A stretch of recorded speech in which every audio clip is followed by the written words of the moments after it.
हाय सांग मैंने आज आउ गोटे नुआ कहानी को लेकिन मु आपण मान संगे मो नुआ कहानी हूँ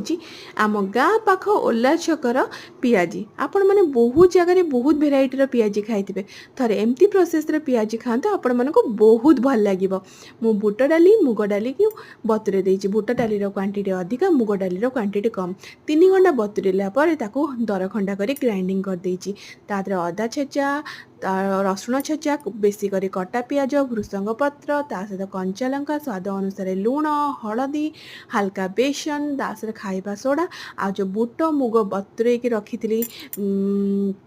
गोटा सेटा को टिके हल्का पके देची ताको भलसे गोले गाले दे तेल गरम करिकी तादरे छोट छोट पीस करके पके देची ताको गोल्डन ब्राउन हवा पर्यंत छाणीबा को सीम आंचरे छाड़ देची। छाणी हो गला परे गरम गरम चा सहित पकड़ीर माने पियाजीर बहुत कॉम्बिनेशन बहुत भल लगे। ए पियाजी कथा रे मो सांग कथा मते बहुत